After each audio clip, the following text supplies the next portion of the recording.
Hello friends, welcome to youtube.com/ Dr. Vet channel.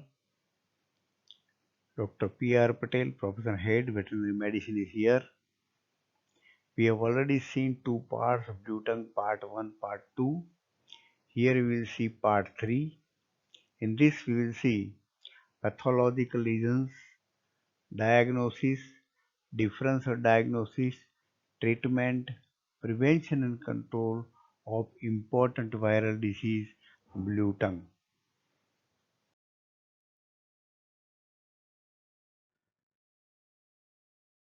Here we see the pathological lesions, characteristic lesions in mouth and tongue. We have already seen in clinical findings. All the gross lesions in living animal in clinical findings we are seen. All these lesions are seen in postmortem also. The tongue shows characteristic lesion, blue and gangrenous lesion. The color is blue and gangrenous. Mouth shows hyperemia. Leg, especially at coronate. The coronary band shows congestion and hemorrhage. The lung shows pneumonic changes, edema and consolidation, atelectasis. Placenta shows hemorrhagic changes.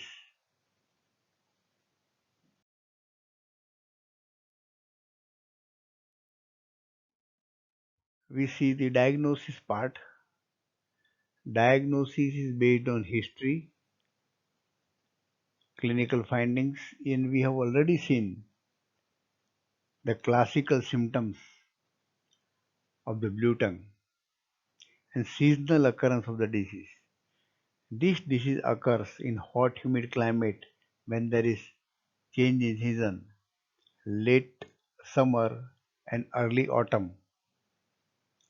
The samples to be collected are unclotted blood from the febrile animal contain plenty of virus, viremia, or fresh spleen and lymph node collected at the postmortem. Virus isolation can be performed in unweaned mice or growing in susceptible cell cultures or in embryonated eggs, can be injected either intravenous or yolk sac route.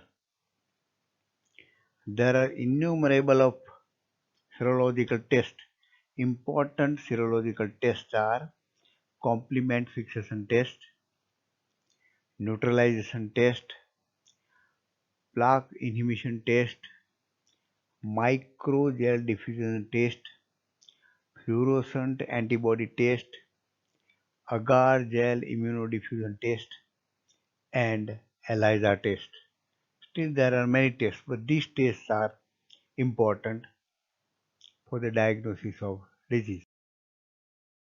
Touching to the differential diagnosis part, the similar symptoms are also observed in many diseases, but we have narrated most three characteristic matching disease.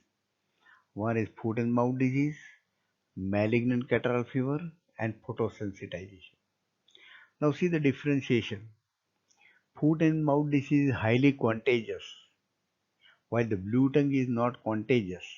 It is a arthropod-borne disease transmitted by cricoids. There are vesicles on tongue and feet. In blue tongue, there is necrotic or erosion lesion, no vesicles. In foot and mouth disease, there is absence of cyanosis of tongue. In blue tongue, there is cyanosis of tongue. In foot and mouth disease, no pneumonia.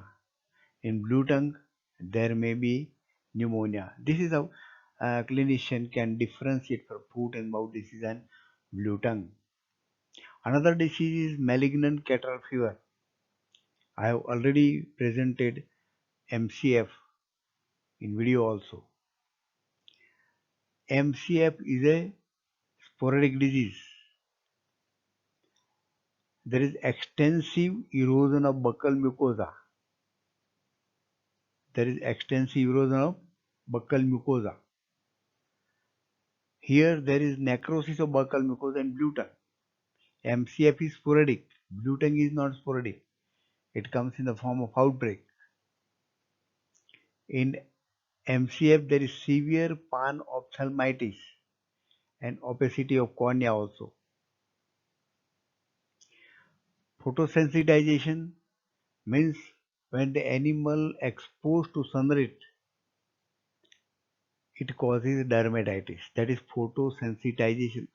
Sensitive to sun rays. For the photosensitization, three things are required. One is sun rays. Second, photodynamic agent and exposure to sun rays. Exposure to sun rays. Here there is history. In blue tongue, no exposure to sun rays. Dermatitis occurs only on lightly pigmented skin, because when the pigments are light, sun rays can pass and produce symptoms, dermatitis, while the lesion of blue tongue are not restricted to lightly pigmented skin. Lesion of photosensitization are observed mostly on dorsal part of the animal, because only dorsal part are exposed. Generally, ventral part is not exposed. That is also a characteristic. There is reddening and edema of skin is observed in photosensitization.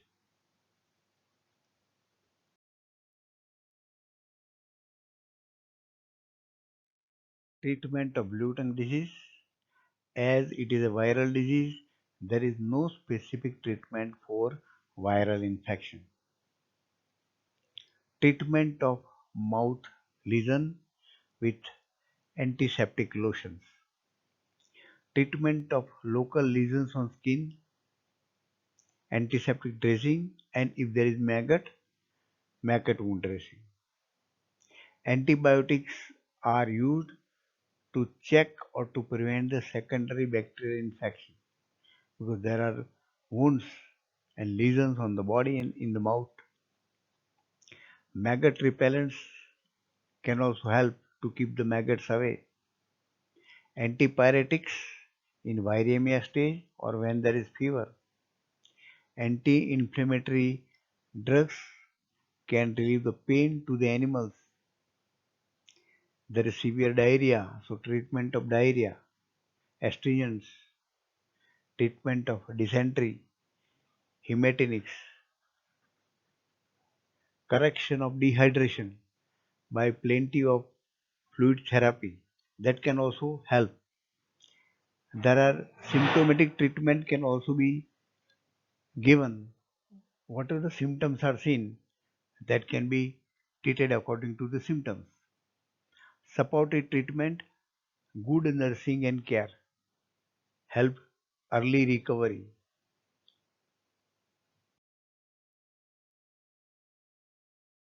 Prevention and control, the recovered sheep are immune for 6 months. As usual with the other disease, isolation of the infected animal. Grazing of animals should be avoided in areas where there is a plenty of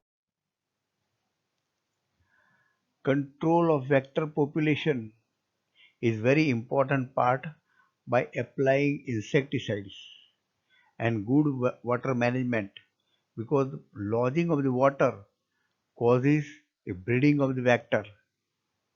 Use of fly repellent help to keep the flies away from the sheep, so the spread of disease is minimized. Good herd management to control the spread of disease. Restriction of movement of animals, so that animals are come in contact with other animals to a less extent, thus prevent the spread of disease. Avoid the contact of wild animals, again to prevent the spread of disease. It is important that strict quarantine should be observed of a newly purchased animals, or if the animals are purchased from infected zone, quarantine is a must.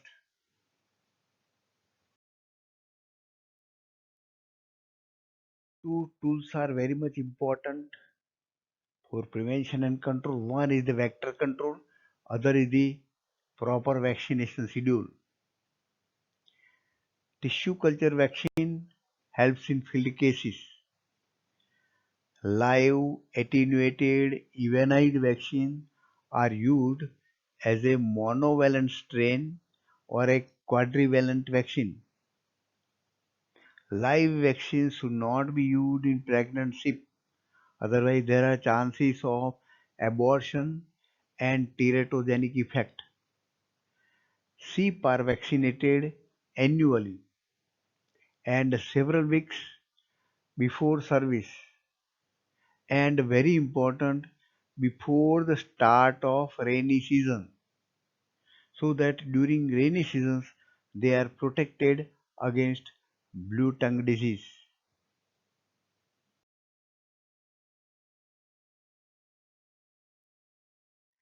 Friends, share this information on blue tongue to all veterinarians. Blue tongue is very important disease and occurring frequently in the rainy season in India. To help this channel, requested to subscribe the channel. Thank you very much for observing the video, and with this we conclude the disease blue tongue. Next time we'll come with some another viral disease. Thanks.